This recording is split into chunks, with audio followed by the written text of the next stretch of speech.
Cool. So, hey everyone, and welcome to Now Play This. Welcome to our series of virtual conversations with artists who are participating remotely in the festival.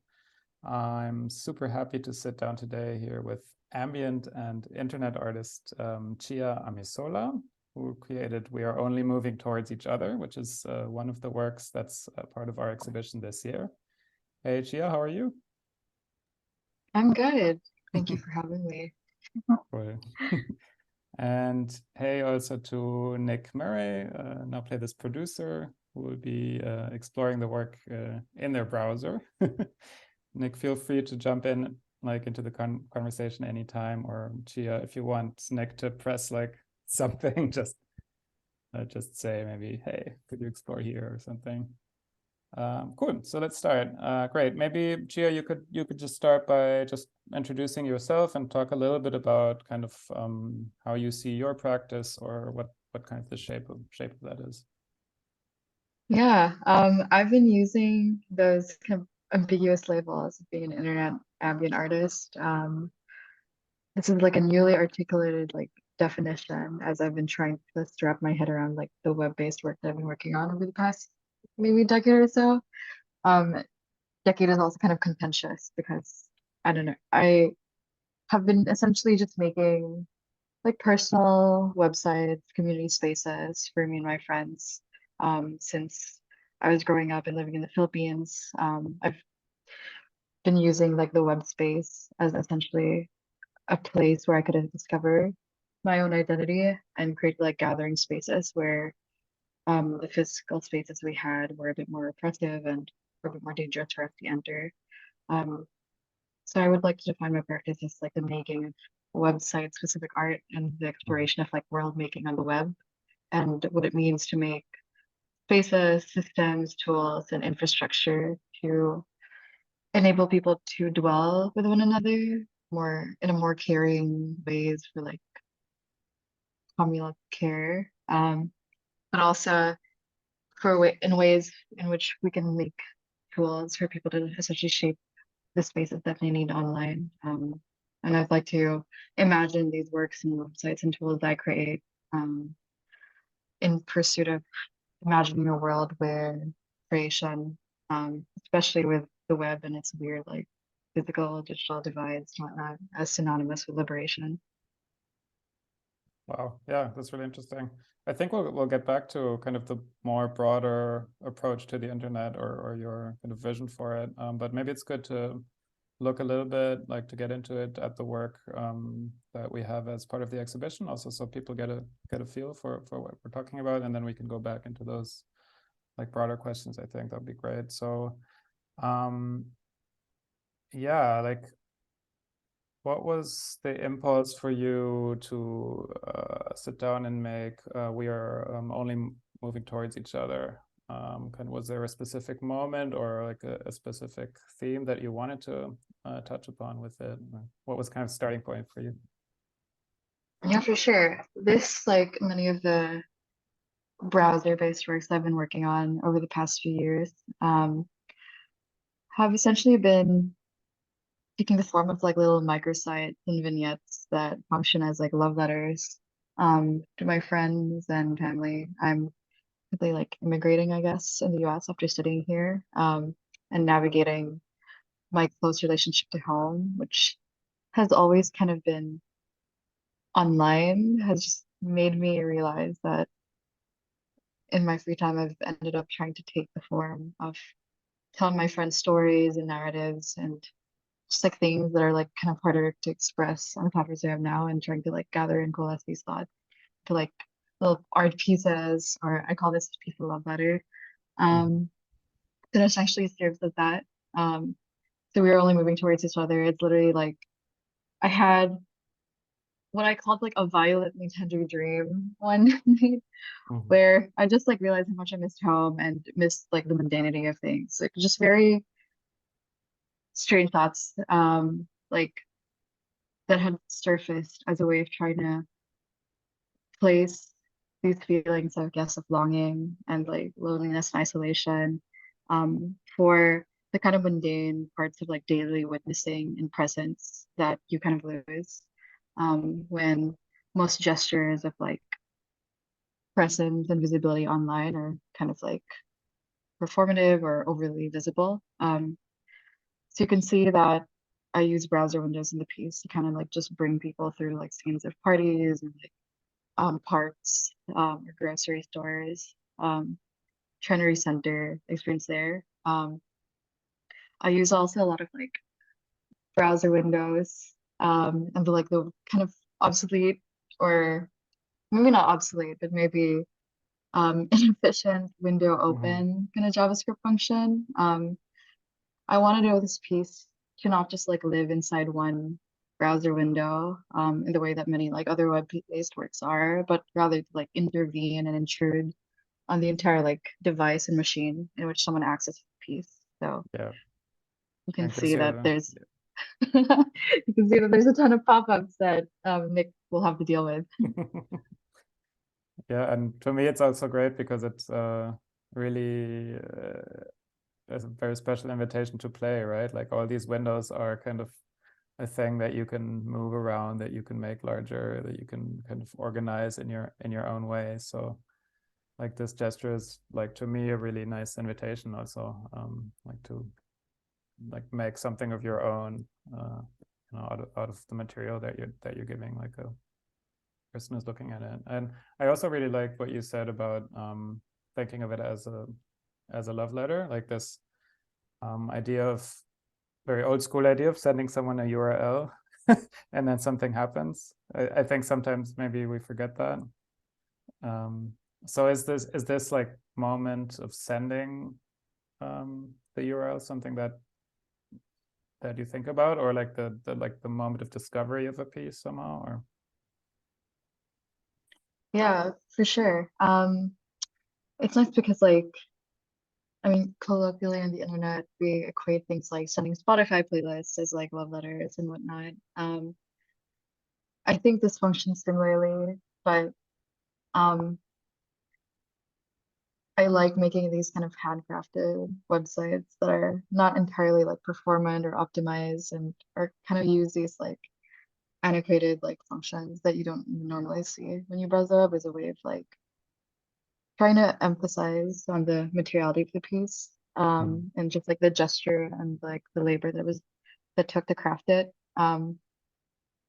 So it's kind of similar to what you were alluding to in that like the amount of browser windows that someone can like reassemble and rearrange um, lends to this like material quality that you don't always see when work is contained in one browser screen and one area. I literally want like the piece to intrude on someone's life and I want them to like feel it and feel like the work that has gone into the breadth and just like the breadth of content of the piece. mm, It's assembled out of like 15,000 words that I kind of wrote in that weekend. And as you can see, it kind of shuffles through a lot of permutations based on how the user interacts with the piece, based on how often they click, which windows they click.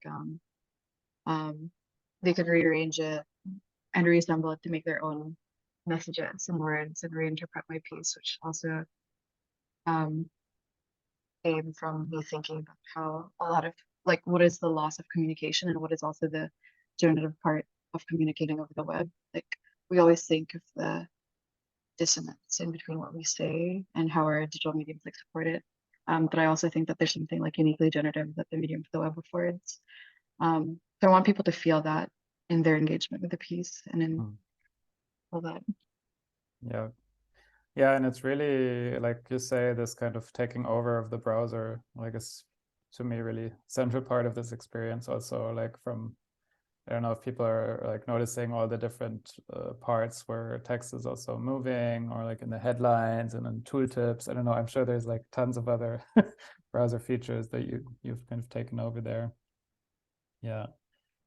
Uh, do you see it also as a kind of I don't know, like a political vision of how you would like the web to be in general, more like this, or is that something that you can kind of keep in your art and um, kind of contain there? Yeah, for sure. That's a good question. When I speak of the desire to make like the gestures of the work and of the work's labor and like this kind of like very handmade, kind of low tech also quality, the work visible and apparent is because I think that more websites need to look that way. Hmm. Like I like website love letters because most of the websites that people interact with and encounter with on a daily basis are obviously like corporate, like the messaging platforms that we use, the ways we communicate, the ways we express love online are often like mediated through platforms that we don't often have control over, which makes me think that just owning a space on the web and like laboriously making and learning how to code and just like shuffling through these pieces to assemble something for someone else. And further extending that, like making tools for the few to use or for making like spaces for a few to dwell on is kind of like, yeah, it's radical and it's freeing and it's what drew me to the internet in the first place. These small communities, these small gestures, this small understanding that could own a space in it. And I think a lot of us have ceded to large, um, like corporate owned platforms that pose themselves as public spaces are actually privatized. So I encourage and have been encouraging friends and the people around me to make like handmade websites. Even if there's no meaning, I think that needing to put something on the internet um, must have some like grand purpose or that there must be some grand backing behind it. And that's not really the case. So this love letter and a lot of the other small websites I've been making have been gestures through their this like world I envision of a more poetic web where Hmm. people can own their own spaces um, for just themselves, for the people they love. When I say sometimes when I summarize my art making practice, I like to say that it's really just about making things as an act of self-preservation. It's making things as an act of legitimizing myself in a way, like having the websites on the web that kind of intervene on that and like cement me as more real. I don't Hmm. know how generative of a thought that is, but then in a way it is kind of like um a move towards that. In addition, it's also about just wanting to gather people on one URL, one window. Hmm. I think the internet is one of the realest places where I can gather all the people I love in one place. Um, it's an ambitious statement, and the web has like all the qualities that make us think like that is impossible. But I truly believe that its nature can be reclaimed, that we can make space for ourselves there. How does like the process of making these actually look for you? Like because I definitely comes across this kind of feel of a handmade experience, but I'm also curious, like you said you were like writing, like like are there also analog parts in your process, or is it like entirely digital, but you kind of create the effect of it being handmade? Yeah, most of it is, or it's pretty much entirely digital. I think what is interesting or what I consider to be handmade, which even though it's not physically with my hands or not using like traditional analog devices, is a lot of like the images here. A lot of them are just found images from like Google search and whatnot that I like repurpose, but a lot of them are also from like personal archives and work. Something interesting about this work also is that I was repurposing a lot of code and a lot of mechanics from like Hmm. smaller microsites I made like as early as like 2011. I just didn't have the technical abilities to execute back then because it's like 11 years old. Um, so Yeah. it's just reassembling a lot of personal materials that I had. A lot of the images in the piece come from like a site I have called Chia.pics, which is just a collection of my digicam photos. And Okay. um, in terms of taking up space on the internet, I love these microsites and I have way too many domains. Like most people say, Hmm. yeah, I buy a side project, a domain for a side project and I never use it, but I genuinely have like over 60. Hmm. So an alternative way to intro myself might be like I have you can find me at Chia.website, Chia.design, Chia.pics, Chia.audio and whatnot. Taking up space in the web wherever I can and just like making these small like transient control And sites. do But you have it's a giant spreadsheet somewhere with all your URLs and stuff, or do you forget about some sometimes and then they reappear? um I do have a giant spreadsheet. I wouldn't say it's up to date. It's terrible. But yeah, I think like in the making of this, it was literally just working in the code editor, and writing out all the text in the code editor, which is kind of a painful process. Um, but Hmm. Yeah, there wasn't much like formatting of text beforehand. Mhm. I did everything directly. There was no like kind of like premeditation with the images go. I kind of let the format um in the code editor and the preview like take me and kind of guide like the way I wanted each scene in the piece to Mhm. go. Mhm. So the like the text and the images and the code are like very much intertwined also in your process. So you don't like first write the engine for this experience and then put the content in or something. It's all one. Mhm. Yeah, they're all pretty much intertwined. Mhm. Yeah. Maybe you could talk a little bit about this kind of mega project of like connecting all these different experiments. Like also here the URL is when we love, right? And on that side you can find like all the different links to it. Like what's your vision for kind of making a framework around these, or what do you have planned?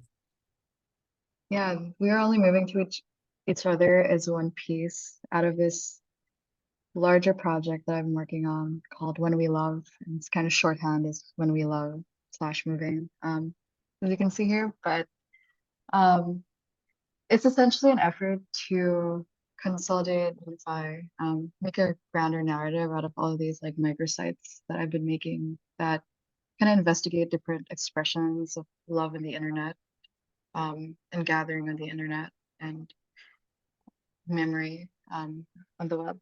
So When We Love is kind of the big project that I'm trying to work on this year, where I like to call the overall experience a web-based dating simulator. Mhm. That's reminiscent of like the early 2010s DeviantArt, Cactuses, dating sims.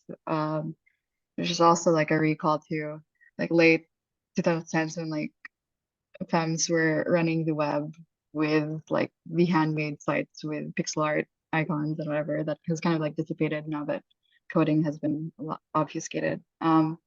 But this piece, which is like the dream sequence that is like launched at one stage of this like new pets style like traditional dating sim that like pops you up into a lot of like disparate web experiences that are experienced with like different durations, different like modes of gathering.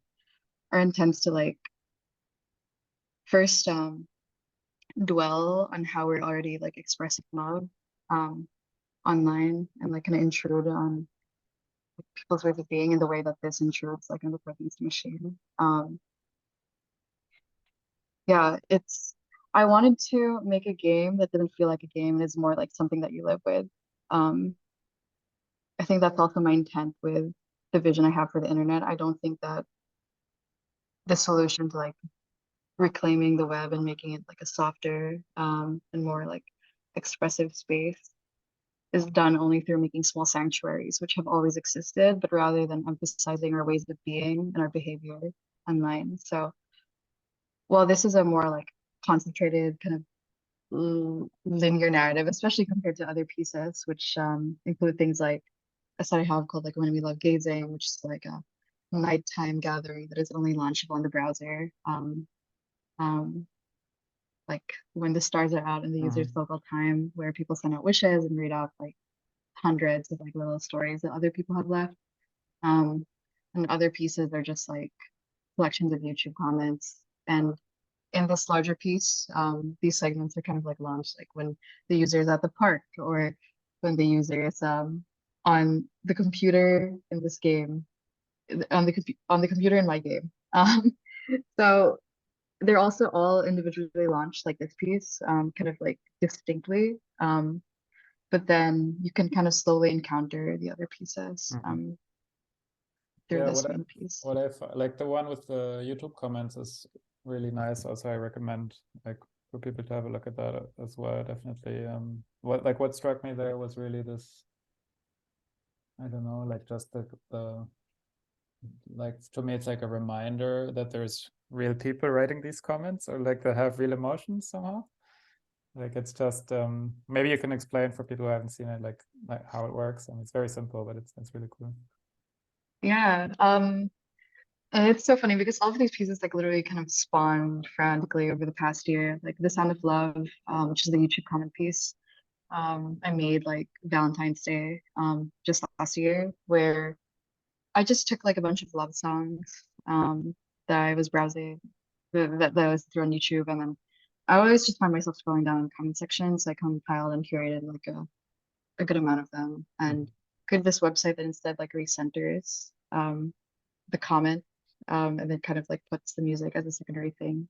You essentially flip through little tidbits of people sharing stories of grief or memory or longing they feel. And it's really amazing to me because like you don't really go on a on a YouTube comment section of like a music video with the intent to like suddenly talk about someone you've lost or someone you're longing for. It kind of just like strikes you. So it's also related to me to this theme of like understanding how love and longing expression is already like happening online and just dwelling amongst it and like emphasizing it. Yeah. Yeah, to me it's also like an interesting question that you open up, because like you can also read it maybe as a love letter to the web or like to a specific vision of the web. But I mean, it's so hard to say like what kind of love that is, because it's so mixed between people and technology, and also you can spend a lot of time kind of really on your own playing with these and getting really into the technical details. So to me it's interesting how it flips like back and forth between something technical and something like also maybe a love for like a medium or how it works, and the kind of people inside it somehow. I don't know. Not really a Yeah, those are good question. points. No, but I think about it a lot, right? I read this great article lately by Austin Wade Smith, and that part about like technology and whether the love we have is like for it or what it enables us to do is such a big question to me. And they say I'm confused to know, or it's something along the lines of I'm confused to know whether the line where the technology I use ends and where I'm supposed to begin. I'm still also trying to articulate my own feelings about like technological embodiment and whatnot. And it's easy to default to the framing of technology as a tool. And for sure it is a tool. And just as every medium we're using to express ourselves is. But then all I know or what I'm certain of is that I think I have been kind of like privileged with the relationship technology and particularly like the internet that allowed me to express my own identity, to like develop my own sense of self and my own sense of queerness and my own sense of like what life could be outside where I was that would have not have been enabled in the same ways offline. And obviously our relationship with technology and how it's been pioneered and kind of like capitalized on in the past decades have shifted. That's why we all see these pieces that kind of like evoke nostalgia and whatnot. It's easy to default to and like cede to that nostalgia, but there's also something about how amidst it all, like we have always been making these sanctuaries on the web, whether under like YouTube by the Google alphabet conglomerate or under like the handmade spaces we have, which we don't know how handmade they are. But I'm not hosting this on my own server. I'm so like purchasing shared space for it. So how much ownership do I really have? Um, so, but then we've always been like expressing ourselves and finding ways to like reclaim technologies. And I'm curious to know like, I'm curious to like emphasize those acts and investigate further what that infrastructure looks like. Okay.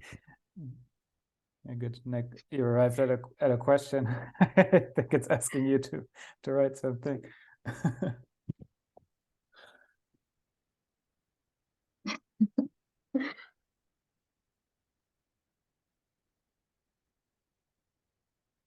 That's a good answer.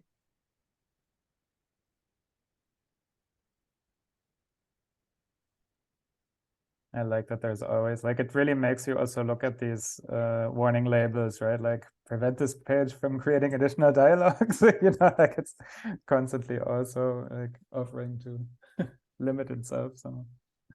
It's true. It's different Per per browser, right? browser Yeah. too. So it kind of changes the I pace think in it's interesting ways. Firefox. Yeah, Firefox is trying to give you tools to be more in control, I guess. Yeah, this part is really beautiful also with the colors, I think, and this kind of print effects and stuff. Nice. So what's kind of currently happening? Like, what are you working on next? Or like this kind of when we love is like the main thing right now, right? Or is there anything else on the horizon? Like, did you ever think, I was curious also about if you think about spaces also, or combining somehow with real spaces, or are interested in, like, does this live entirely on screens, or can it also live in real spaces somehow? When we love,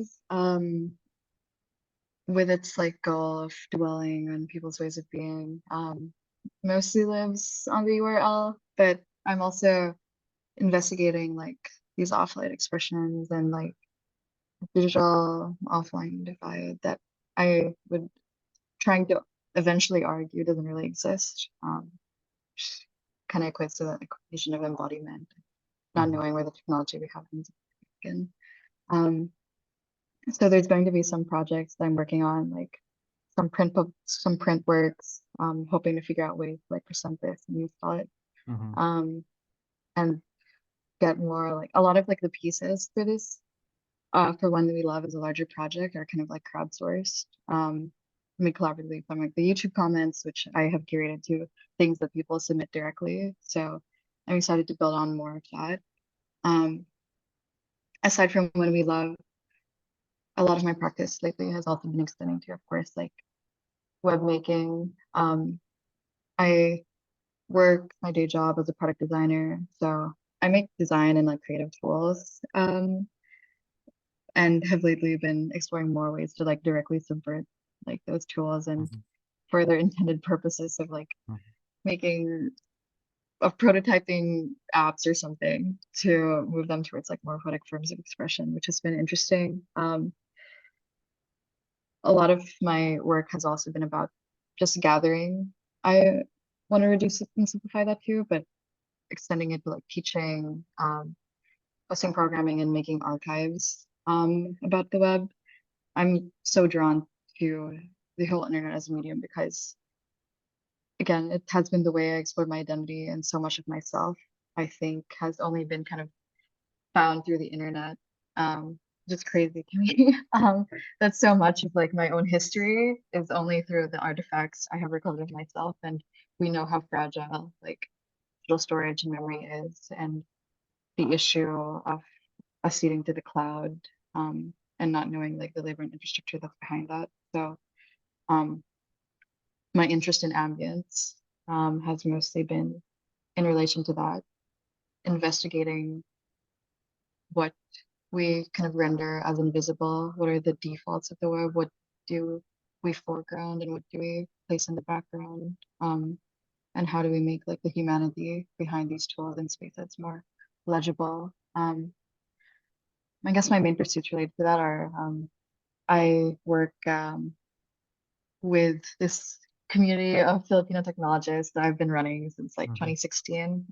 So we do a lot of like programming, education, and workshops. This year, I'm like doing a big like archival and like publication project about like Philippine internet history. Um, what are like the counter narratives that have largely been hidden in the making of the Philippine internet, which has a very rich like intersection with activism and progressive movements that Mhm. are especially a threat in a time of like a revisionist like government right now.